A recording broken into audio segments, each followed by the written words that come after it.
Hello everyone, welcome to another video in our math club. Today I wanted to talk about the Rubik's Cube. Now, Rubik's Cube is really famous. It's kind of like chess in a lot of ways because it's a game that a lot of smart students will play and it's often called nerdy. I used to love Rubik's Cube, but I didn't get really deep into that. So I thought I wasn't in a place personally to be able to offer this as a separate course or club.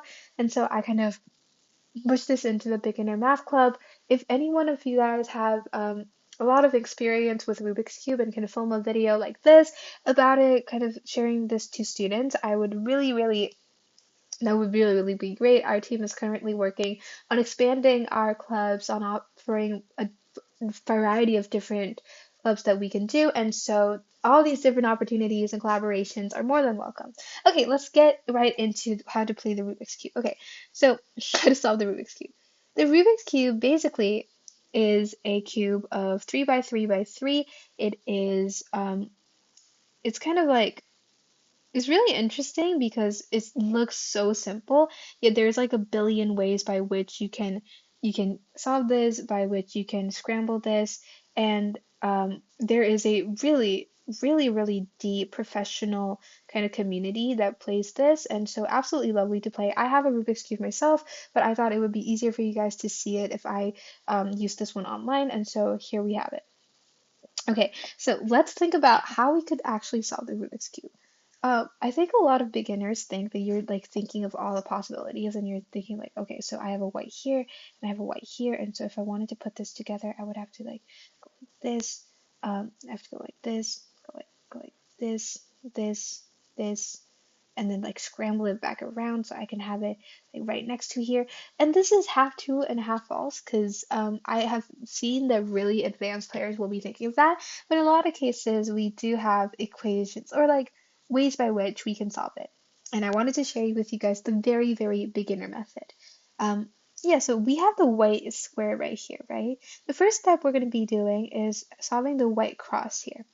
So that's going to be our first step. So we already have this white cross right here. Okay, let's find some other white side pieces. So it's important because we are only looking at these four, one, two, three, four side pieces. Okay, we have a side piece right here that we can actually move just up here like that. And then we have a side piece right there. This is actually a lot harder to navigate than I thought. And then we have again a side piece right here. In the case when the white is not facing here, an easy way to do this is put this to the side, rotate this, put this, okay, never mind.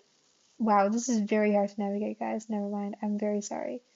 Um, put this to the side and then scramble this up this way, right there, like that. Yeah, exactly. And then um, putting it at the center again. So we have the two already done. Let's see, we have this one right here. Let's rotate this like that. Okay. Wow, this is very difficult to navigate. I actually have a Rubik's Cube in my house that I wanted to share with you guys, but I don't think I have like the technical stuff available right now to be able to set that up. And so I'm kind of working on that, trying to get that to work. But okay, so we have the red here, and then if we like rotated this, oh, got it. Okay, I see where this is going. This is very difficult to navigate, guys. Let me find another Rubik's Cube that can maybe be done better. Okay, there we go. Okay, I think this might be a bit easier to play. Okay, and so we're gonna do the same thing. We're gonna find the white center. So, oh yeah, so the white center right here. We're gonna align this with the center right here, and let's look at some white corners. So we have the white corner right here. Okay, this is very difficult to navigate. I'm very sorry, guys. Let me try a different simulator. This one looks better. Let's see. Okay, should we scramble this? I want to show you the solver actually. That's very interesting. This one offers a solver. And so let's look at how it might solve it. Okay, that's very difficult. Wow. But yeah, let's see how they do it.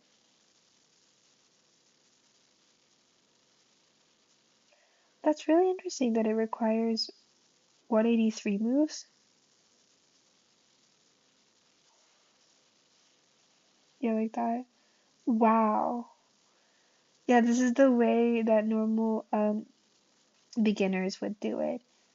And actually, instead of like um giving you like an overview of how to do it, because this uses the beginner method to solve, I actually will like kind of guide you through how you might solve it.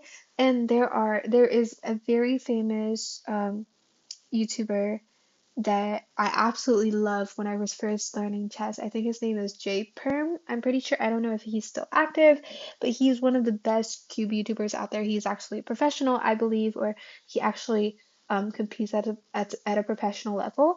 And so very interesting, very lovely to look at him do it as well. Okay, so I'm kind of rewinding. As you see, these are chess notations, not chess, sorry, cube notations. I will actually go over this if I have time next time. But very interesting. You can actually, like chess, how you use notations, you can solve it just based on looking at this. So you don't even have to look at the visual, really. Okay, so what you would do is, first of all, let's look at the white squares. I don't know if the white squares are, oh, here, right here. So first of all, you'll solve the white crosses, and then doing it like this, you're gonna solve the white this whole bottom of white right from the start. So there is a way called, I don't actually know what it's called. It's an algorithm by which you can solve the white. And then yeah, so when you have the complete whites all fixed like this, you can actually go up to the front, and this is called a um, I believe it's called the PLL, but no, that's the OLL PLL. I forget what this is called, but it's basically the step of aligning these two sides, first of all. So like that, you align these two like here, and then once they're all aligned, you look at the top, and then this is called an OLL, but you find the yellow cross, and then there is an algorithm by which you can solve the yellows all. Later on at an advanced level, you actually have an algorithm that you memorize for like all the 200 possible ways in which this yellow shape can occur. And so that saves a lot of time, but also takes a lot of brain power, lots of practice. And that's kind of where I gave up personally on chess. If you guys are I keep saying this, I'm so sorry. If you guys are experts at cubing and if you guys have some insights to offer, obviously, really, really welcome. But this is basically how you solve it. And so I'm obviously no expert in this, but just wanted to share with you guys. Yeah. And let me, let's, let's actually scramble this again. And then I'll show you this way in which it is solved. So let me, instead of doing, so first of all, again, the yellow cross here, and then you're solving these yellow edges, the white edges, and then you're solving these two. So these two together, these two together, these two together, these two together, and then I think it's called an O2L. I'm actually not sure though. And then there is a way by which you can solve the yellow cross, and then you can solve the yellow edges, and then you're solving the sides so that it aligns with the center. And then there you have it. And this game is this this cubing is obviously a whole different field that I am absolutely no expert in, but it's just a way to kind of love love thinking, love critical thinking, love solving the approaches that become critical to math. And so I wanted to share this with you guys. I hope you guys stay curious. The cubes are actually not that expensive to buy. You can actually buy things um pretty, they're not cheap, but they're like the toy ones were absolutely very, very cheap. This is the one I have, I believe. This is the magnetic ones that are used by professionals, and these are quite costly, but you don't need that absolutely. And there are also a lot of different variations that I'm actually going to be sharing later on as well. So yeah, I hope you guys stay curious. This is just another field by which you can expand your knowledge and love math. So thank you so much, and have fun spending time with Rubik's Cubes in all these different ways that we share so far. Thank you so much, and bye.